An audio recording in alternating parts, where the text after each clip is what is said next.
आज हम बात कर रहे हैं सुजलॉन एनर्जी की।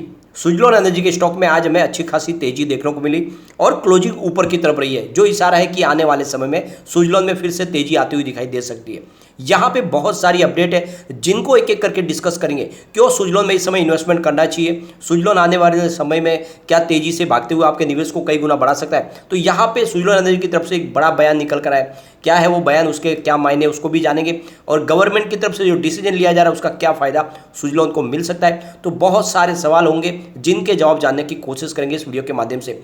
वैसे तो अगर देखें तो सुजलॉन एनर्जी एक समय 400 के ऊपर ट्रेड करता था स्टॉक, लेकिन जब गिरावट का दौर शुरू हुआ तो बिल्कुल नीचे आ गया, 1 रुपये तक चला गया था, लेकिन फिर स्टॉक में फिर से तेजी आनी शुरू हुई है। इस बार बहुत ही जबरदस्त हमने रिजल्ट देखा है और इस रिजल्ट के बाद में यहाँ पे तेजी की संभावना हम सोच सकते हैं। तो बहुत सारी बातें जिनको एक एक करके डिस्कस करेंगे, लेकिन फ्रेंड उससे पहले अगर आप पहली बार हमारे चैनल पे आए तो चैनल को सब्सक्राइब कर दीजिए। चलो फ्रेंड्स, वीडियो स्टार्ट करते हैं। मैं हूं आपका दोस्त एसबी दवे और हमारे अपने चैनल ऑनलाइन कमाई में आपका बहुत बहुत स्वागत है। सबसे पहले आज के ट्रेडिंग को डिस्कस कर लेते हैं। स्टॉक ओपन हुआ 7.65 पर, लो बना 7.55 का, हाई है 7.70 का, अंत में क्लोजिंग 7.70 पर ही रही, यानी ऊपर की तरफ 1.99% की हमने तेजी देखी, लगभग 2% की तेजी थी। लेकिन अच्छी बात यह है कि क्लोजिंग ऊपर की तरफ है, इसका मतलब आने वाले समय तेजी और जारी रह सकती है। बीएससी की अगर हम बात करें तो यहाँ पे 1,44,63,000 का वॉल्यूम हुआ, सामने 54,04,000 की डिलीवरी उठाई गई। डिलीवरी का परसेंटेज 37.37% है। एनएससी की बात करें तो यहाँ पे 5,61,72,000 का वॉल्यूम हुआ, सामने 2,48,73,000 की डिलीवरी उठाई गई। डिलीवरी का परसेंटेज 44.28% है। इसके वॉल्यूम को एनालिसिस कर, पिछले एक महीने पहले इसका 8 करोड़ का वॉल्यूम था, 1 वीक पहले 9 करोड़ का वॉल्यूम होता, फ्राइडे को 9 करोड़ का वॉल्यूम था, आज 7 करोड़ का वॉल्यूम हुआ। तो अच्छे वॉल्यूम में कामकाज हो रहा है। आप देख सकते हो कि पूरे बाजार में वॉल्यूम के मामले में टॉप 5 में ये नंबर 5 पे था, तो बहुत ही अच्छी बात है, अच्छे वॉल्यूम के साथ में कामकाज हो रहा है। तो सुजलॉन एनर्जी की तरफ से एक बड़ी अपडेट निकल के आ रही है। उनका कहना है कि विंड टर्बाइन मेकर की वजह से उनको काफ़ी ज़्यादा दिक्कतों का सामना करना पड़ रहा है, क्योंकि उनके ऊपर जो लगातार जो कर्ज बना हुआ है वो उनके लिए बड़ी दिक्कत है। और इसीलिए उन्होंने करीब 3,000 करोड़ का जो उनका डेप्थ था पुराना, उसको रिफाइनेंस किया, यानी आरईसी के माध्यम से, सरकारी और फाइनेंस की कंपनी जिन्होंने जो बैंकों का कर्ज था वो अपने ऊपर ले लिया है और आने वाले समय में ये आरईसी को चुकाना है।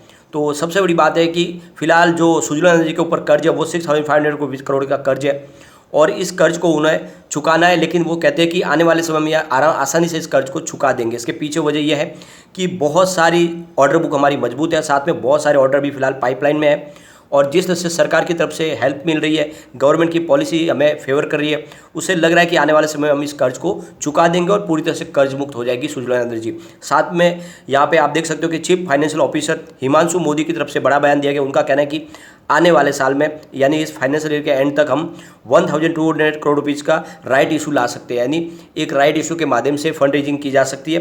कुल मिला के सुजलॉन हर तरीके से अपनी आप को बेहतर साबित करना चाहते हैं और जिस तरह से बिजनेस अपॉर्चुनिटी निकल के आ रही है उसका फायदा उठाने के लिए फिलहाल फंड की जरूरत है और वो फंड रेज के लिए राइट इशू ला सकते हैं। तो कुल मिला के आप सब समझ सकते हो कि आने वाले समय यहाँ पे पॉजिटिव संभावना बनती हुई दिखाई देगी और आने वाले समय में सुजलॉन एक बेहतर कंपनी बनती हुई दिखाई देगी।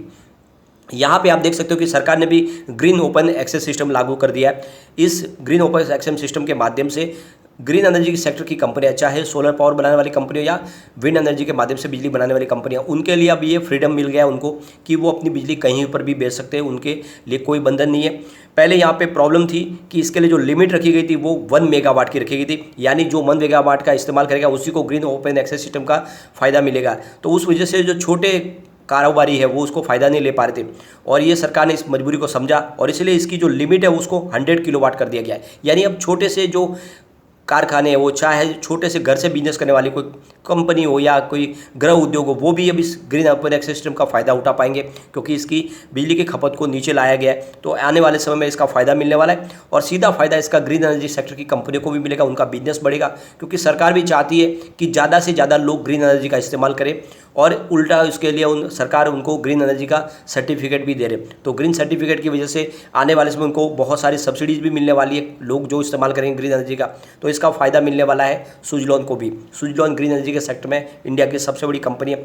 और हमारे पीएम मोदी ने जब लाल किला से इस बार देश को जो संबोधन किया, उस संबोधन में इन्होंने सबसे बड़ी जो बात कही कि आत्मनिर्भर भारत बनाना है और इसके लिए ज़रूरी है कि एनर्जी सेक्टर में भी हम आत्मनिर्भर बने। यहाँ पे ज़्यादा से ज़्यादा एनर्जी का इस्तेमाल हमें करना है, ताकि जो इस समय हम क्रूड ऑयल इंपोर्ट करते हैं 86% हमें क्रूड ऑयल इंपोर्ट करना पड़ता है, उसको जो बर्डन है उसको कम करना है। सबसे बड़ा लॉस हो रहा है और इस वजह से हमारे रुपये की हालत भी कमज़ोर होती है और ऐसे लिए ज़रूरी है कि यहाँ पे एनर्जी का निर्माण हो। तो ऐसे में आप समझ सकते हो कि जो हमारे पीएम ने वहाँ से जो बड़ा बयान दिया उसके मायने ये है कि आने वाले समय में ग्रीन एनर्जी सेक्टर में एक बहुत बड़ा रिवॉल्यूशन आने वाला है और सरकार की तरफ से बहुत सारी हेल्प मिलेगी। तो आप समझ सकते हो कि इस सेक्टर में बहुत सारी संभावना आने वाली है और ऐसे में सुजलॉन आने वाले समय में एक बड़ा मल्टीबैगर साबित हो सकता है। यहाँ पे जो सबसे बड़ी बात यह है कि पिछले कई समय से यहाँ पे अगर हम देखें शेयर होल्डिंग पैटर्न में एफआईआई की होल्डिंग, तो 2 साल के बाद सबसे ज़्यादा होल्डिंग हमें एफआई की दिखाई दे रही है। आप देख सकते हो जून 2020 में एफआई की होल्डिंग सुजलॉन के अंदर 2.93% थी, सितंबर 2020 में ये 2.83% हुई, दिसंबर में 3.10% की होल्डिंग, मार्च 2021 में उनकी 4.22% की होल्डिंग थी, जून में 4.08% की होल्डिंग, सितंबर 2021 में ये 4.10% की होल्डिंग हुई, दिसंबर 2021 में 4.85% की होल्डिंग और मार्च 2022 में बढ़ के 5.52% हो गई, लेकिन इस जून क्वार्टर में 6.29% हो गई। तो आप देख सकते हो पिछले 2 साल में सबसे हाईएस्ट शेयर होल्डिंग पैटर्न में आपको एफआई की होल्डिंग दिखाई देगी। इसका मतलब ये कि एफआई लगातार सुजलॉन एनर्जी में निवेश करे और उनका निवेश बढ़ते जा रहा है और ये एक बहुत बड़ा पॉजिटिव ट्रिगर है। आप समझ सकते हो कि उनको बहुत सारा नॉलेज है इस सेक्टर में कौन से स्टॉक में उन्हें दाव लगाना है और जिस तरह से पिछले 2 साल से निवेश बढ़ रहा है सुजलॉन में एफआई का, वो आने वाले समय का एक बहुत बड़ा पॉजिटिव ट्रिगर है। और जिस तरह से बाजार में एफआई फिर से लौट आए, सुजलॉन में तेजी आनी अब शुरू हो सकती है और एक तरफा तेजी हो सकती है। यहाँ पे डीआई की बात करें तो उनकी होल्डिंग आपको थोड़ी सी कम होती हुई दिखाई देगी, उनकी अप डाउन होती रहती है, बीच में बढ़ी थी 16.41% थी पिछले 2 साल पहले, फिलहाल 15.50% की होल्डिंग है, थोड़ी सी कम हुई है। जनरल पब्लिक की भी बात करें तो 61.73% की होल्डिंग सितंबर जून में थी, जो फिलहाल अभी 63.29% की होल्डिंग है। तो जनरल पब्लिक की होल्डिंग आपको थोड़ी सी बढ़ती हुई दिखाई देगी, लेकिन पिछले क्वार्टर से कंपेयर करेंगे तो अभी घटती हुई दिखाई देंगी, क्योंकि मार्च 2022 यानी क्वार्टर 4 में ये 65.06% की होल्डिंग थी, जो जनरल पब्लिक की होल्डिंग यहाँ पे आपको घटती हुई दिखाई देगी। यहाँ पे आपको प्रमोटर होल्डिंग कम होती हुई दिखाई देगी, 18.94% थी, जून में फिलहाल 14.92% की होल्डिंग है और इस बार प्रमोटर ने अपने कुछ शेयर सरकार को दिया और इस वजह से होल्डिंग आपको यहाँ पे कम होती हुई दिखाई देगी। तो ये बात तो आप अच्छे से समझ गए होंगे कि एफआई लगातार निवेश कर रहे हैं, हर क्वार्टर में उनका निवेश बढ़ रहा है। एक अच्छी बात यहाँ पे और है कंपनी किस तरह से मजबूत हो रही है, तो आप देख सकते हो इसकी लाइबिलिटी लगातार कम हो रही है। यहाँ पे 2016 में जहाँ कंपनी की लाइबिलिटी टोटल 9,723 करोड़ रुपीज़ की थी, जो 2017 में बढ़ के 12,160 करोड़ रुपये तक पहुँच गई और 2018 में 11,121 करोड़ रुपये की लाइबिलिटीज़ थी।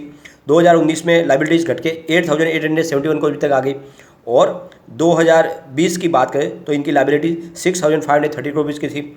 जो अब बाद में देखें 2021 में फिर से इनकी लाइबिलिटी थोड़ी बढ़ी, 6,601 करोड़ रुपये हो गई, लेकिन इस बार 2022 में इनकी लाइबिलिटी 6,475 करोड़ रुपये की है और ये जो लाइबिलिटीज़ है पिछले 2016 से सबसे कम है। इससे एक तो बात समझ सकते हो कि सुजलॉन वाकई में मजबूत हो रही है और इसीलिए आपका निवेश यहाँ पे सुरक्षित है और डरने की कोई बात नहीं है। यहाँ पे जो सबसे अच्छी बात है कि एफआई बाजार में लगातार अपना इन्वेस्टमेंट बढ़ा रहे हैं। आप देख सकते हो कि जहाँ पे 3 अगस्त को इनका 765 करोड़ रुपये का जो इन्वेस्टमेंट था, 4 अगस्त को उन्होंने 1474 करोड़ रुपये का नया निवेश किया, 5 अगस्त को उनका 1605 करोड़ रुपये का नया इन्वेस्टमेंट था, 8 अगस्त को उन्होंने 1449 करोड़ रुपये का नया इन्वेस्टमेंट किया, 10 अगस्त को 1061 करोड़ रुपये का नया निवेश किया, 11 अगस्त को उनका 2298 करोड़ रुपये का इन्वेस्टमेंट था, जो 12 अगस्त को बढ़ के 3040 करोड़ रुपये तक पहुँच गया। आप देख सकते हो कि लगातार यहाँ पे एफआई अपना इन्वेस्टमेंट बढ़ा रहे हैं। इसका मतलब बाजार को बॉटम मिल चुका है और यहाँ पे तेजी की अब संभावना बनती दिखाई देगी। सबसे बड़ी बात यह कि जो टेक्निकल इंडिकेटर है वो भी इस बात का इशारा करे कि अब सुजलॉन में तेजी आगे भी जारी रहेगी। मूविंग एवरेजेस बाय की कॉल दे रहा है, मोमेंटम ऑस्किलेटर्स बाय की कॉल है, ट्रेंड ऑस्किलेटर्स भी बाय की कॉल दे रहा है और वॉलेटिलिटी स्ट्रॉन्ग बाय की कॉल दे रहा है। इसका मतलब यह है कि आने वाले समय में यहाँ पे तेजी जारी रहेगी। तो ऐसे में आपको निवेश को बनाए रखना है। यहाँ पे कम्युनिटी सेंटिमेंट स्टॉक के साथ बना हुआ है, 97% बाय की कॉल है, 3% होल्ड की कॉल है। इसका मतलब 100 में से 100% लोग इसको लेना पसंद करें। एक बार इसके पिवट लेवल को चेक कर लेते हैं। यहाँ से अगर गिरावट होती है तो 7.38 का फर्स्ट सपोर्ट है, ये टूटा तो 7.22 तक स्टॉक जाएगा और नीचे गया तो 6.98 तक जा सकता है। लेकिन अगर पॉजिटिव माहौल बना तो 7.78 का फर्स्ट रेजिस्टेंस है, इसको पार करते ही 8.02 तक स्टॉक जाएगा और ऊपर गया तो फिर 8.18 तक जा सकता है। तो बिल्कुल बिना डरे निवेश करें, यह स्टॉक वाकई में आने वाले समय का एक बड़ा मल्टीबैगर है। लेकिन फ्रेंड, कोई भी इन्वेस्टमेंट करने से पहले अपने फाइनेंशियल एडवाइजर से एडवाइस ले ले या अपना खुद का रिसर्च करें, क्योंकि मैंने वीडियो आपके एजुकेशनल पर्पज के लिए ही बनाया। वीडियो पसंद आए तो लाइक शेयर जरूर कीजिए और चैनल को सब्सक्राइब कर दीजिए। Thank you.